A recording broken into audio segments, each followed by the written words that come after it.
அனைவருக்கும் வணக்கம். சிவாய வசி சித்தர்கள் சிந்தனை. நீங்க பார்க்க போறது பார்த்தீங்க அப்படின்னா ஒரு அற்புதமான மை, அதாவது தனவசிய மை. தனவசிய மைனா நிறைய இருக்கு. அஷ்டகிரமத்தில் பார்த்தீங்கன்னா தனவசியத்துக்காக நிறைய மூலிகைகள், அந்த மைகள் பார்த்தீங்கன்னா இருக்கு. அது என்ன அப்படின்னு கேட்டீங்கன்னா, நம்ம இப்போ காட்ட போறது பார்த்தீங்கன்னா, அதாவது பச்சை மை. பச்சை மை அப்படின்னா மரகத மை சொல்லுவாங்க. மரகதம் அப்படின்னாவே குபேரனுக்கு ரொம்ப உகந்த ஒரு மையாகும். இந்த மரகத மை தனவசிய மை, குபேர மை, மரகத மை அப்படின்னு சொல்லக்கூடிய 3 விதமான விஷயங்களை சொல்லுவாங்க. அப்படி பார்க்கும்போது இன்னைக்கு பார்த்தீங்கன்னா ஒரு தனவசிய மைன்னு சொல்லக்கூடிய ஒரு மரகத மையை பற்றி தான் பார்க்க போகிறோம். இதான் அந்த மரகத மை. இந்த மையோட தன்மை என்னன்னு கேட்டிங்க அப்படின்னா, அதாவது ஒரு 7 விதமான மூலிகைகள், அதாவது குபேர மூலி அப்படின்னு சொல்லக்கூடிய, தனவசிய மூலி அப்படின்னு சொல்லக்கூடிய, தன ஆக்ராசனத்தையும் சொர்ண ஆக்ராசனத்தையும் பண ஆக்ராசனத்தையும் தொழில் வசியத்தையும் வியாபார வசியத்தையும் உள்ளடக்கிய ஒரு அற்புதமான மூலிகைகள். அந்த மூலிகைகளுடைய கூட்டமைப்பில் பார்த்தீங்கன்னா இந்த மையை நம்ம தயார் பண்ணியிருக்கிறோம். இது பார்த்தீங்கன்னா இந்த மூலிகைகளுக்கு முறைப்படி சாப நிவர்த்தி செஞ்சு காப்பு கட்டி படையலிட்டு பலி கொடுத்து நாளும் கோலும் அறிந்து இதை பார்த்தீங்கன்னா வளர்பிறையில் வரக்கூடிய நல்ல ஒரு பட்சியிலையும் ஓரலையும் கணிச்சு இந்த மூலிகைகளை சேகாரம் பண்ணி இந்த மூலிகைகளை முறைப்படி பார்த்தீங்கன்னா கல்வத்தில் ஏற்றி அரைச்சி இதுக்கு தகுந்த முறையில் சில விதமான பொருட்களை சேர்த்து இந்த மூலிகைகளை பார்த்தீங்கன்னா அந்த மூலிகையோடைய அந்த கலரை தக்க வைக்க தம்பனம் அப்படின்னு சொல்லக்கூடிய ஒரு பால், அதாவது ஒரு மரத்தோடைய வேர், அந்த வேர்ல இந்த பாலை எடுத்து அந்த பாலை இதுல புகுத்தி இந்த மையை தயார் பண்ணிருக்கோம். இது எப்பவுமே பார்த்தீங்கன்னா பச்சையா இருக்கும்.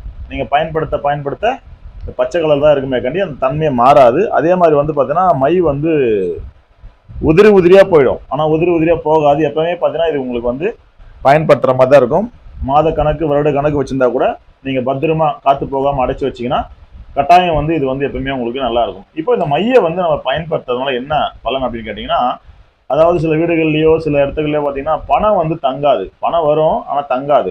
அப்படி அந்த பணம் தங்காம இருக்கிறவங்க, சேகாரம் பண்ண முடியாம இருக்கிறவங்க, பணமே இல்லை அப்படின்ற ஒரு பிரச்சனையில இருக்கிறவங்களுக்கு குபேரனுடைய அருளை பெறக்கூடிய ஒரு அற்புதமான மை தான் இந்த தன ஆக்ராசன மைன்னு சொல்லக்கூடிய மரகத மை. இந்த மையை நீங்க பயன்படுத்த பார்த்தீங்கன்னா தொழில வியாபாரத்துல பணம், அதே மாதிரி சொர்ணம், இந்த மாதிரி எல்லா விஷயத்திலும் பார்த்தீங்கன்னா ரொம்ப அற்புதமான ஒரு விஷயத்தை நீங்க எதிர்பார்க்கலாம். அதான் இந்த மையோட சிறப்பு. இப்போ அந்த மாதிரி அந்த அடிப்படையில் இந்த மையை நீங்க பயன்படுத்தும் போது கட்டாயம் குபேரனுடைய அனுகிரகங்கள் பெறும். இந்த குபேரனுடைய அனுகிரகங்கள் பெற்று நீங்க நிறைய விஷயங்களை சேகாரம் பண்ணிக்கலாம்.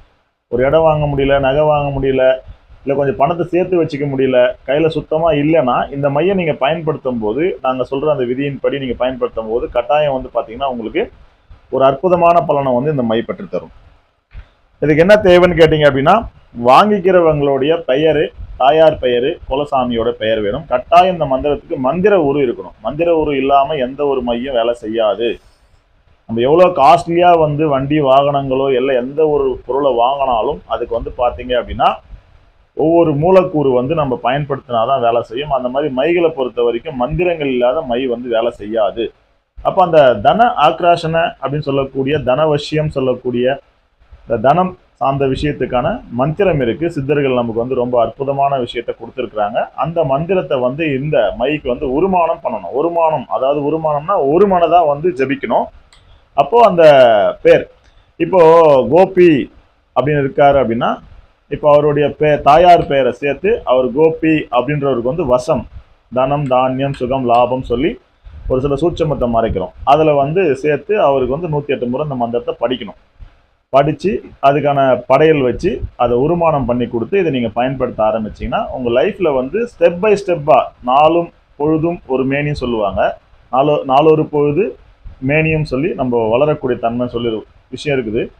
அந்த மாதிரி பார்த்தீங்கன்னா இந்த மையை நீங்கள் பயன்படுத்த நாளொரு மேனியும் பொழுது ஒரு வண்ணமும் கட்டாயம் உங்களுக்கு மாற்றம் ஏற்படும்.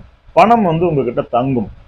பணம் பயன்பெறும். பணம் உங்களுடைய தேவைகளை பூர்த்தி பண்ணும். ஆசைகளை பூர்த்தி பண்ணாது, அது அவங்க சுய விருப்பம்.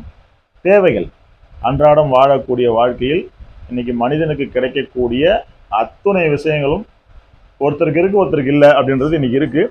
அதுக்கு பல காரணங்கள் இருந்தாலும் என்கிட்ட உழைப்பு இருக்கு, ஆனால் அதை அடைய முடியல. ஒரு எக்ஸாம்பிள், சின்ன விஷயம், ஒரு வாகனத்தை வச்சுக்கணும்னு ஆசைப்படுறோம், முடியல.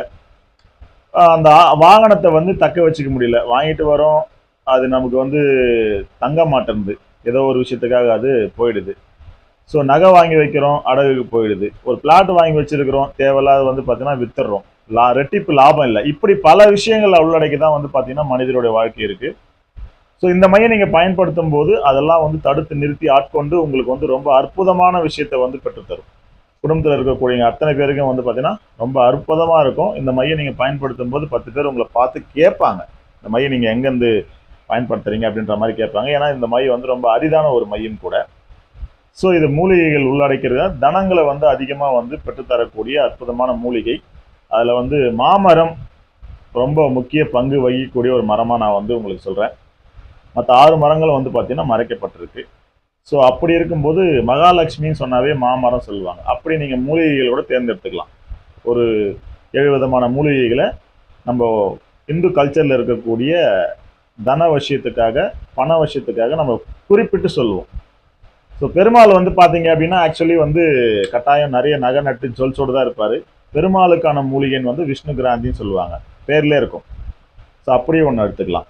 ஸோ அந்த மாதிரி வந்து ஒரு 7 விதமான மூலிகை சரியாக வந்து நம்ம இதில் இன்செர்ட் பண்ணும்போது 7ன்றது வந்து பார்த்தீங்கன்னா சப்தம் உங்களுக்கு ரொம்ப அற்புதமான பலன்களை வாரி வழங்கும். வேணுன்ற நபர்கள் நம்மளை தொடர்பு கொண்டு கேட்டிங்கன்னா உங்களுக்கு கொரியர் மூலியமாகவோ அல்லது நம்ம ஆசிரமத்தின் வாயிலாகவோ கட்டாயம் வந்து இந்த மையம் வந்து உங்களுக்கு கொடுப்போம்ன்றதான் இந்த பதிவு நோக்கமாக தெரிவிச்சுக்கிறோம். வேணுன்றவங்க கட்டாயம் தொடர்பு கொள்ளுங்க, உங்களுக்கு நாங்கள் இந்த மையம் வந்து பண்ணி கொடுக்குறோம். நன்றி. சித்தம் சிவமாகட்டும்.